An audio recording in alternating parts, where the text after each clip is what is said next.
Everyone has a story. Stories have power. They help us understand.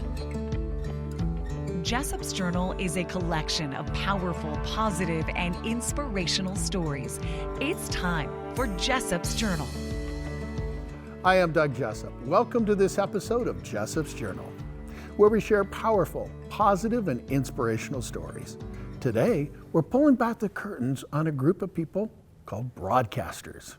Our first guest shares a powerful story of influences on her life. One of the most defining moments when I decided I wanted to go into journalism, when I decided I wanted to tell other people's stories, was actually in the 8th grade. Really? One of our favorite teachers at Eisenhower Junior High happened to be Clayton Bruff, who was also the weekend meteorologist at ABC4. In between, our musical guest Ashley Hess shares a positive message with her new song, Quiet.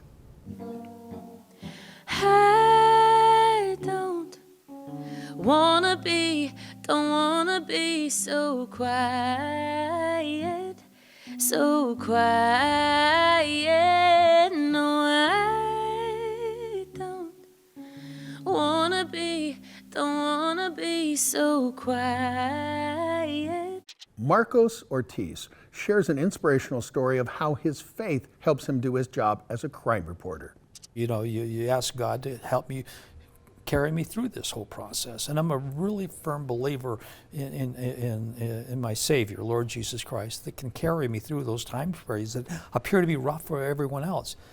And I get to do that. And I can go in there and I can report it as a journalist. I feel that, you know, He has empowered me to be able to do my job and do it correctly. But first, news anchor Emily Florez. So, you know, the thing that I like to talk about is where we kind of came from.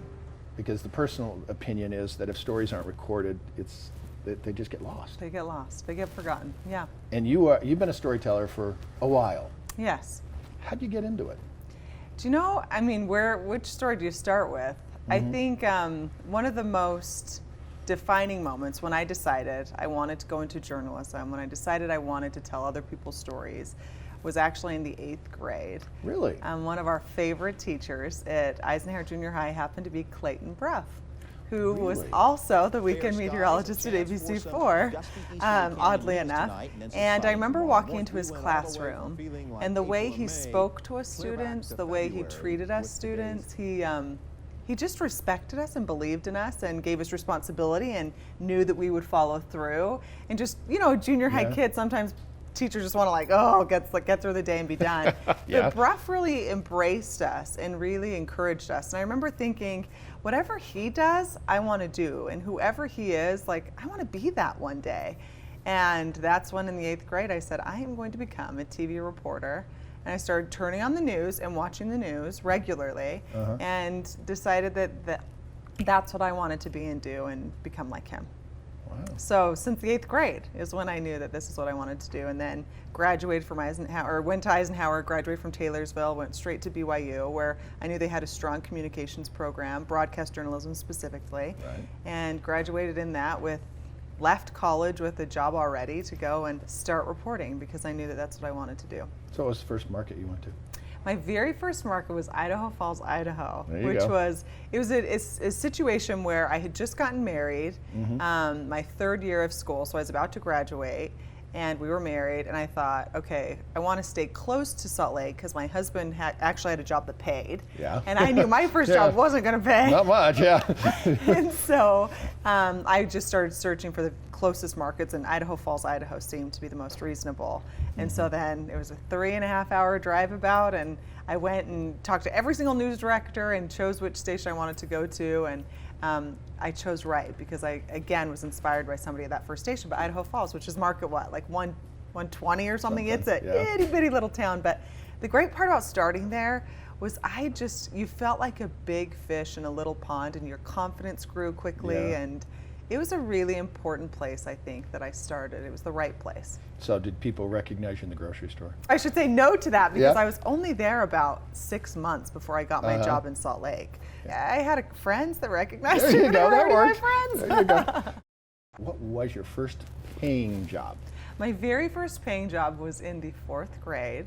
My family had a newspaper out, and all of my older brothers and sisters, because I'm the 7th child of 9. Okay. And so my mom had this newspaper out because she and my dad didn't have the money to give us an allowance or any extra change Sure. cash.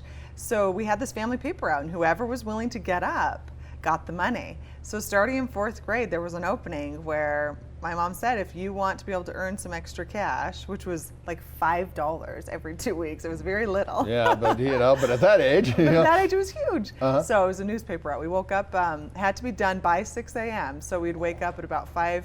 My mom was really kind, and she would get everything set up. So as soon as we woke up at 5:30, we could fold real fast. I got really fast at it. And then was able to go and throw the paper. she was just getting you ready to do the morning news, right? Right, right. It's true. She taught me work ethic and early morning hours. They weren't too painful. What kind of family traditions or history or anything was passed on to you? Good question, Doug. Do you know, my parents, if there's anything I could say about them and their legacy, it would be that us children were my mom and dad's everything. And I get emotional about this because I'm a working mom, and my kids are a huge priority to me, but I also have made my career a part of my life. Well, my mom and dad made their full identity as kids. And so my parents, the really important thing for them was always, I know it's cliche, but love at home. Like, my mom was not a sarcastic woman. She still is alive. She is not a sarcastic woman. She is not one that lets you make fun or demean or put down. So there was always a very a high level of respect found in our home. That was a huge thing that she's passed on. And then also some of the traditions, I would say, is, I mean, growing up in Utah and growing up in a faith-based home, my parents every single week had that night where it was family night, and they did it. And every single morning before school, we'd wake up and we'd have a prayer, all of us kids all together before we went to school. And I look at this, and that's what my parents have passed on too, is this faith, knowing that there's someone watching out for you when mom and dad weren't there, because we were 9 kids scattered throughout, our daily schedules, and they just had faith that we would be watched over and protected, and we'd all get home. And family was huge. That family night was really important to build our relationships and to remember again where we come from and who we are as a family, and that stuck with us. And all of us have that core love for family. And with 9 kids, there's not drama, there's not broken relationships. We are all a very close family, and I give that to my parents. Yeah, that's a rare thing. Right. Let's be blunt. Sometimes watching the news can be a bit depressing. Okay? Right. We have to deal with some pretty heavy-duty stuff. Definitely. How do you separate that side of your life and the family side of the life? Well, first off, let me say, I feel like all of us are called. If you're following what you're called to do, you're going to be given the ability to do that job, I believe. Okay. And I feel like I'm following my calling in life, that I'm supposed to be in news. I'm supposed to be a journalist. I felt very strongly about that. So I feel like I am following what my passion and what I've been called to do in a way.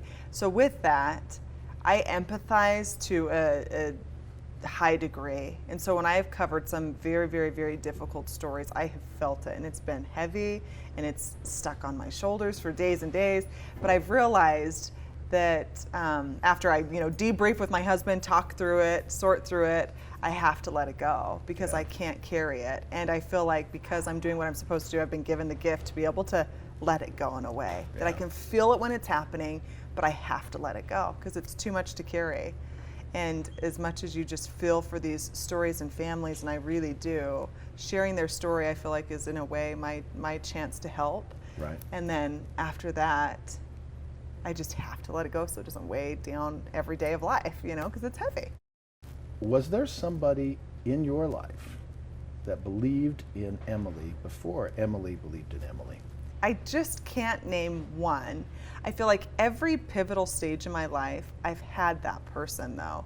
8th grade, Mr. Bruff, who inspired me to want to go into journalism than every step of the way. At BYU, I had Bob Walls, who actually worked at Channel 4, oddly enough, and he believed in my ability and effort and helped me get that first job. And then as soon as I got to my first job, Ted Dawson was the news director / sports anchor, and he had the biggest belief in who I was and who I could be in this industry. And then I come to Salt Lake, and Steve Carlston, my general manager there, same thing. He just gave me opportunities that I didn't think I was ready for, but that stretched me and grew me and got me ready for my next job in Chicago, where I reported and anchored. And there, again, I found a mentor to help, Frank Whitaker. And then I come back to Salt Lake, and here I am as one of the main anchors at ABC4 in my hometown, and such a gift. So I wish I could say there was just one person, but I feel like I've been so fortunate in my life that at every pivotal turn in my career and life's journey, and even motherhood, I mean, all of life, I feel like there has been that person to just say, like, Em, think bigger. Like, you can be and do more, and they've helped me to achieve that, which I'm really, really grateful for. Thank you for coming. I'm so grateful to be here.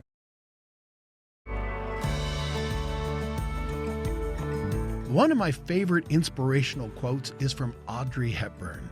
She said, "To plant a garden is to believe in tomorrow."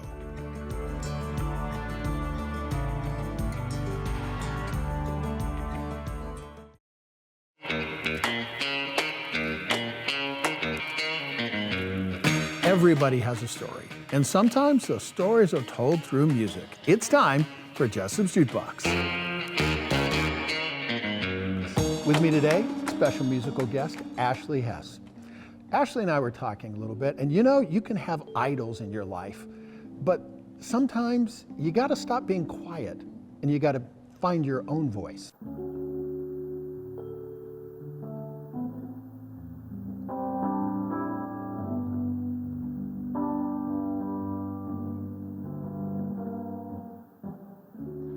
I'm trying my best to hide it, but you can tell that there is something on my mind. And you're so quick to recognize it, but I'll just turn away and tell you that I'm fine. But I'm sitting here trying to figure out my brain. I'm overwhelmed, so I decide to stay quiet. It's easier for me to be quiet and not say a thing, but all this silence doesn't solve anything. So I don't wanna be so quiet.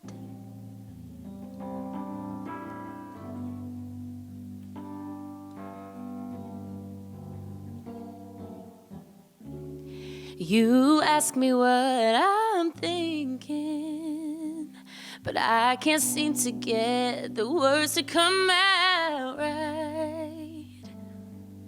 And I'm afraid this crazy brain of mine will push you away. You say you won't, but I still keep it all inside.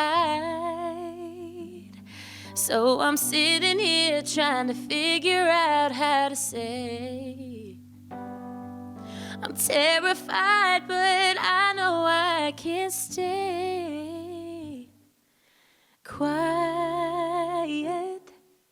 It's easier for me to be quiet and not say a thing, but all this silence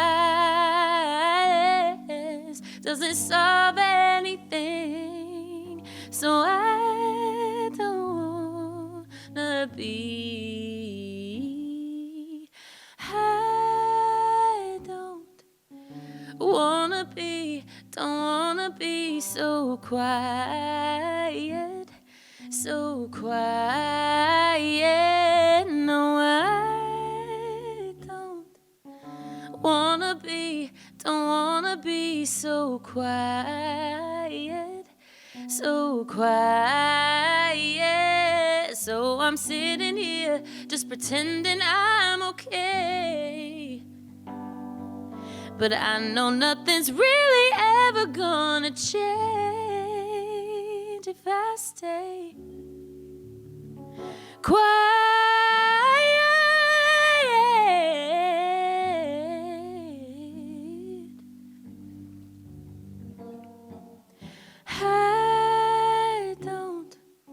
I don't wanna be so quiet, so quiet. No, I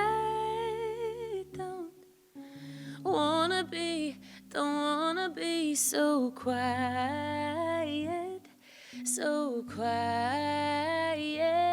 No, I don't wanna be so quiet, so quiet.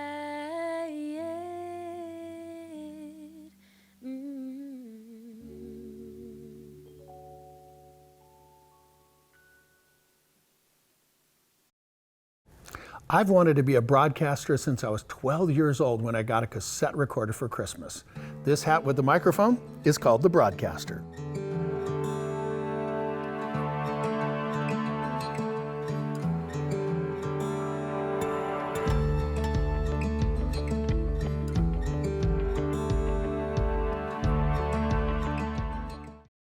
It's a reality that crime stories are a big part of newscasts.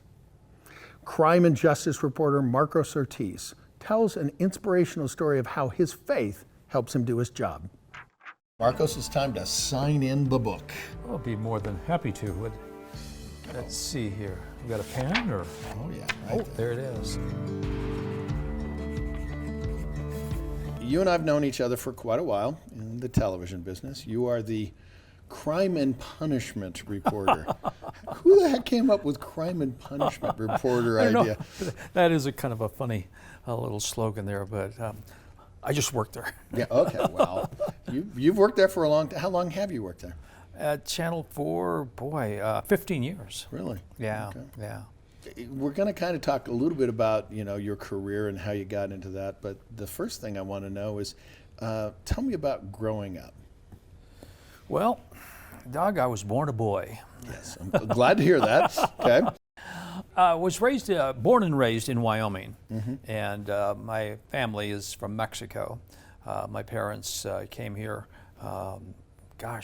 they're older parents because we have a large family, and so they're now deceased, but they came here to the U.S. in the 1920s, and they were basically like today's story of the immigration.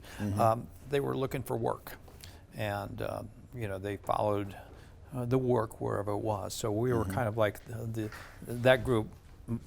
My family and others were just migrating from job to job. They'd go from Texas to Arizona, California. They'd go to Washington State and Idaho, Wyoming, Montana, and go as far as Michigan, and then come back down south for the winter.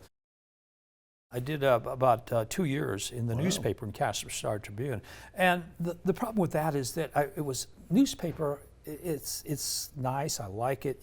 You want to sit down. It's very thorough, but it wasn't exciting. I met a friend there, and even to this date, he still is a friend of mine, and we work together here at Salt Lake. Okay.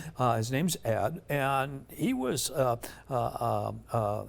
MMJ there in Cheyenne. And that time we called them one-man bands because they shot, they wrote, they edit, they reported the stories.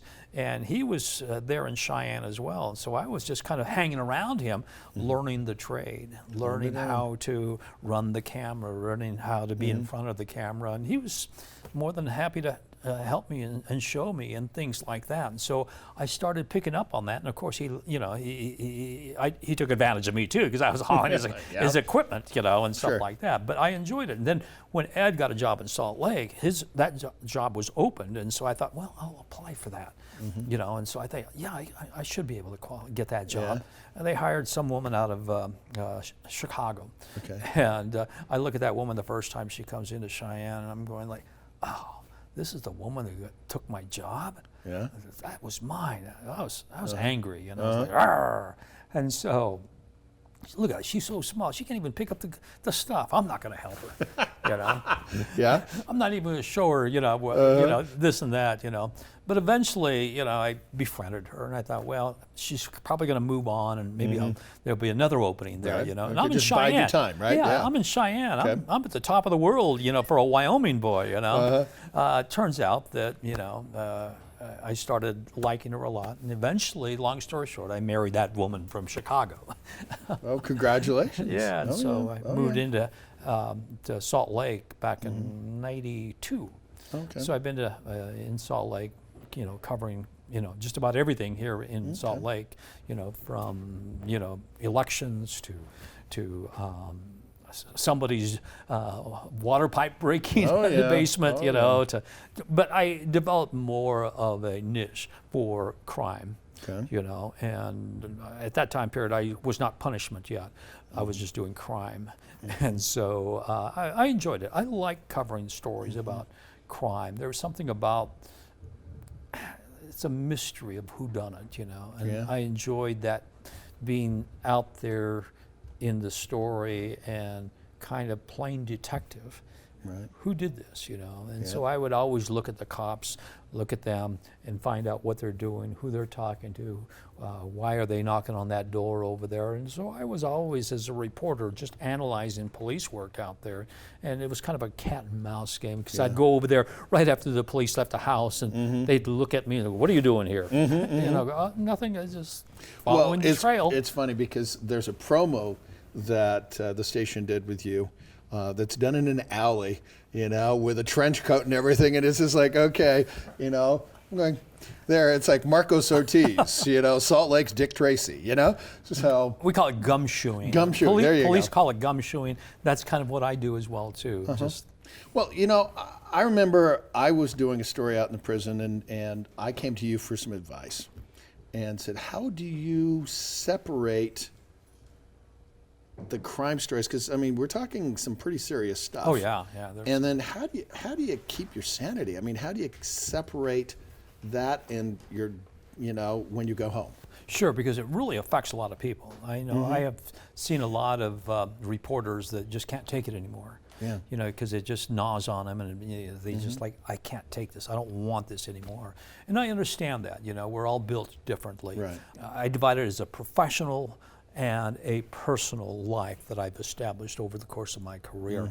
I know it's personal, I know it's professional, and I've been able to split the two. So when I go to a crime scene, there's anger, there's despair, there's sadness. I'll treat that with great respect. I will not make light of it. Right. But after it's said and done, I have the ability to turn it off and go see my wife and my daughter and go with my dog. And I tune it out. I've been blessed that I have that ability to tune it out. You are in a club, I guess you would call it, that nobody wants to be a part of. And as far as I know, you are one of the very few people that have witnessed not one but two executions. And one was by lethal injection, but I believe that you saw one of the last firing squads. Ronnie Lee Gardner, yeah. Wow. How do you process that? Well, you treat it once again as a journalist. You know, this is your job. This is what you got to go do. Personally, you know, I'm a Catholic. I have great faith. Personally, you say a prayer for this person that's about to be executed. You say a prayer that there's forgiveness for this individual. And then you say a prayer for the victims, the families that in their mind, they're finally attaining justice. So from that standpoint, that's the personal part of me that goes in there. And I treat it that way, you know. You ask God to help me carry me through this whole process. And I'm a really firm believer in my Savior, Lord Jesus Christ, that can carry me through those time periods that appear to be rough for everyone else. And I get to do that. And I can I can go in there and I can report it as a journalist. I feel that, you know, he has empowered me to be able to do my job and do it correctly. And so when I do that and I enter those types of scenarios, I really do turn to my religion to help me get through that moment, because it's a difficult time. It's rare that you see somebody die in front of you. You know, and that's exactly what happened in both of those instances. They were very different, but to see a human being die in front of you, it can really it can weigh heavily on you. But I'm very fortunate that, you know, I can be carried through that. You ever heard of that time where the Lord carries you, you know, the footprints in the sand? He carried you during that time when you thought you were alone. No, he's there. Yeah. He helps you. Thank you for sharing. I appreciate it. You bet, Doug. It was enjoyable. You see me every Sunday in the ABC4 News at 10 p.m. with a positive news feature called Utah Success Stories. A lot of my news stories are a combination of dirty jobs and how it's made. If you're a business owner with an interesting story to tell, put me to work. Now, these stories aren't for everybody. It's got to be a good fit for both sides. Full disclosure, we do charge a fee to cover production costs and social media exposure. For more information, email me at doug@dougjessup.com. Utah Success Stories. Everyone has a story. TV cameras? Oh yeah, they're objects with stories. They're treasures remembered.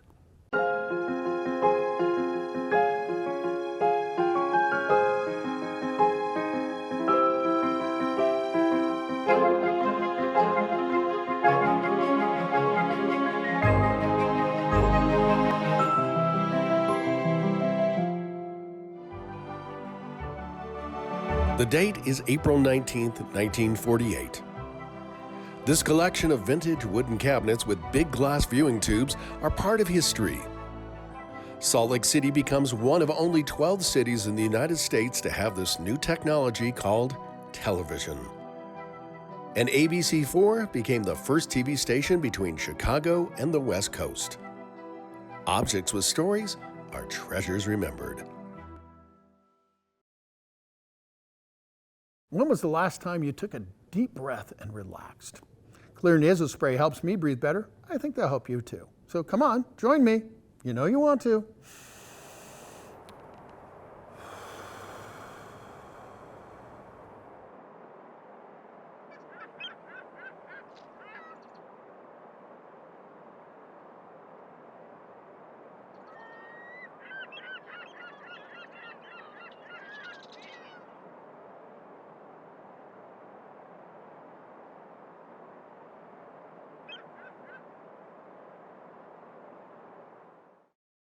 Thanks for watching this episode of Jessop's Journal, where I got to share some stories with fellow broadcasters.